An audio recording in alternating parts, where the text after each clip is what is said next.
My son was born on Mount Sinai. My daughter, religious Jews.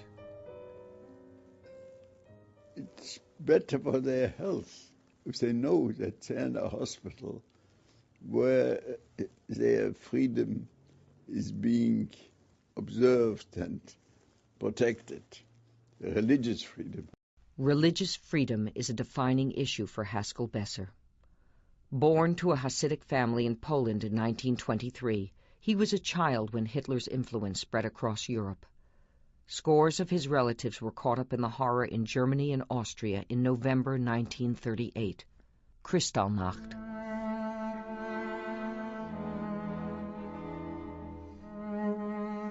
If you're a Jew, they're allowed to kill you, to do anything with you. So that was really a test for later. That gave them an opportunity to see that they'll be able to do it with the rest of world Jewry. Nobody's going to really protest. The violence unleashed by Kristallnacht was spreading to Poland. The Besser home was ransacked by police. Haskel's parents fled to Tel Aviv when he was 16. He stayed behind to sell the family's assets, then boarded a train headed for a Romanian port. A group of Polish soldiers entered his car. So one guy said, "Oh, we have a Jew here. We can't breathe because of him. Let's throw him out." So they were serious.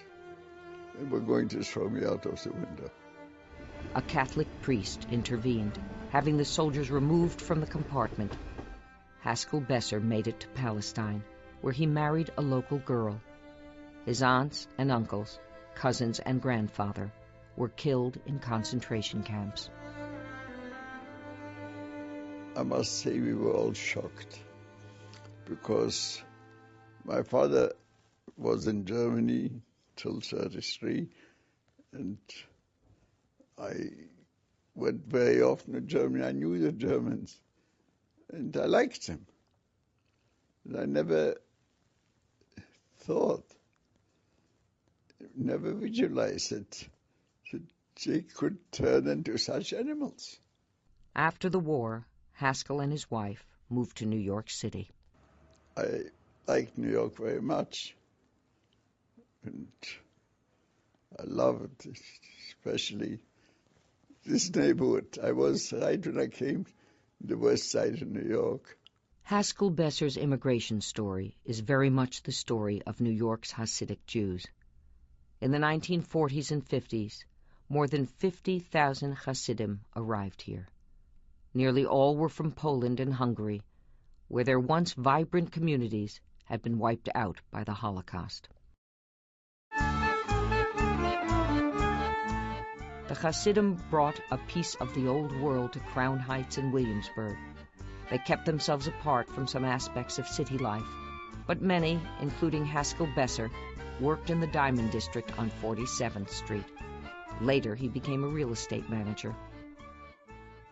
The Talmud advises that everyone should invest a third of his property in real estate. So the people who are religious and listen to the Talmud do it. He joined a long list of Jews, some Hasidic, most not, who've played a huge role in New York City real estate. Property development and real estate development, the great Jewish fortunes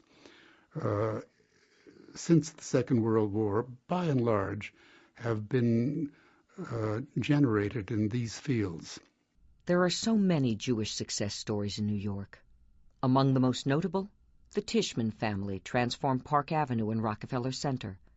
Samuel Lefrak, an immigrant's son, had a stake in 55,000 New York apartments.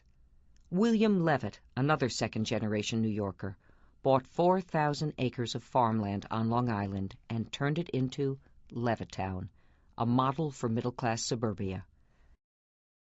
Haskel Besser's work managing commercial buildings left time for the pursuit closest to his heart. For more than 40 years, he has been the rabbi at B'nai Israel Chaim, a tiny shul in a brownstone on West 84th Street. He was ordained in Palestine in the 1940s and has studied the Talmud every day since. People say, where's God? Well, I'll show myself a low voice. The one who wants to see, he sees me. Rabbi Besser is just one of hundreds upon hundreds of rabbis who've helped shape the spiritual life of the city from the earliest days. The Sephardic Jews who arrived in New York in the 17th century founded Shereth Israel. Ashkenazi Jews opened B'nai Jeshurun and wrote of Shalom in the early 19th century. All three congregations are still thriving. The Eldridge Street Synagogue, founded for the Eastern European Jews who poured into the Lower East Side, recently reopened as a museum. There are more than 600 Jewish houses of worship in New York. Orthodox and conservative, Reform and Reconstructionist. The Stephen Wise Free Synagogue is dedicated to social action. Congregation Ezrat Israel was formed for worshipers in the entertainment industry. And Congregation Beth Simchat Torah serves gay and lesbian Jews. I think the diversity of synagogues in New York expresses the diversity of Jews in New York. Whatever you're looking for, you can find it. If you don't find what you're looking for, you can create it.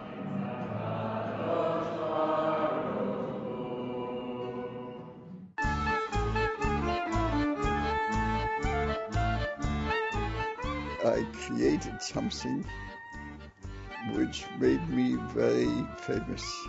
Rabbi Besser brought to America a page-a-day system for learning the Talmud, the complex set of laws and traditions that govern all aspects of life for devout Jews. We complete the whole Talmud about every 7 years. It's a big celebration.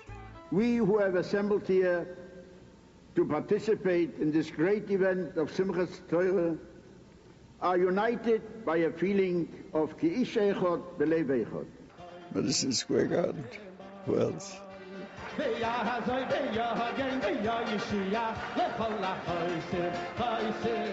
Talmud says, actually it's in the Bible, if you want to, you find compromise. You find ways how to live well and live religiously well. Can be done.